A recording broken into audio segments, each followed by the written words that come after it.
ನಾವು ಯಾವುದೇ ಮೂಲೆಯನ್ನ, ಯಾವುದೇ ವಸ್ತುವನ್ನ ಬದುಕಿನ ಆರಂಭದಿಂದ ಅಂತ್ಯದವರೆಗೆ ನಾವೊಂದು ಋಣದಲ್ಲಿ ಬದುಕ್ತಾ ಇದ್ದೇವೆ. ಆ ಋಣ ಯಾವುದು ಅಂತ ಹೇಳಿದ್ರೆ ನಮ್ಮ ಜ್ಞಾನೇಶ್ವರಿ ಬಾಬಾ ಸಾಹೇಬ್ ಅಂಬೇಡ್ಕರ್ ಅವರ ಋಣ.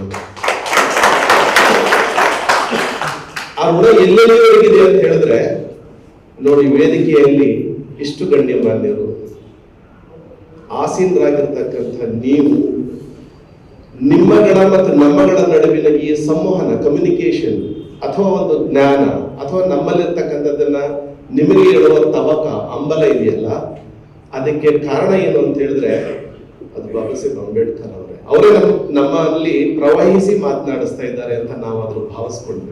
ವಿವಿಧತೆಯಲ್ಲಿ ಏಕತೆಯನ್ನ ಕಂಡಂತ ಈ ದೇಶದಲ್ಲಿ ಯಾರೆಲ್ಲರೂ ಕೂಡ ದೇಶವನ್ನ ಕಟ್ಟಬಹುದು, ಯಾರೆಲ್ಲರೂ ಕೂಡ ಒಂದು ಊರನ್ನ ಕಟ್ಟಬಹುದು, ಯಾರೆಲ್ಲರೂ ಕೂಡ ಒಂದು ಉತ್ತಮ ಸದೃಢ ಸಶಕ್ತ ಸಮಾಜವನ್ನು ಕಟ್ಟಬಹುದು. ಅಂಥದ್ದಕ್ಕೆ ಕಾರಣ ಆಗಿದ್ದು ನಮ್ಮ ಭ್ರಾತೃತ್ವ. ಅದನ್ನು ಪ್ರಿಯಾಂಬಲಲ್ಲಿ ಅಡಕೆ ಮಾಡಿದ್ರು. ಸ್ವಾದಿಷ್ಟತೆಯ ಸ್ವಾದ, ತಾಜಾತನದ ಆಹ್ಲಾದ, ಉತ್ತಮ ಆರೋಗ್ಯ ಮತ್ತು ಹೆಚ್ಚಿನ ರೋಗ ನಿರೋಧಕ ಶಕ್ತಿಯ ವೃದ್ಧಿಗೆ ಈಗ ನಿಮಗೆ ಸಿಗುತ್ತಿದೆ ಉತ್ತಮ ಗುಣಮಟ್ಟದ ಪೌಷ್ಟಿಕಾಂಶ. Shri Vaidik millet health mix. ಇದು ಸಿರಿಧಾನ್ಯಗಳ ಸಂಪತ್ತು.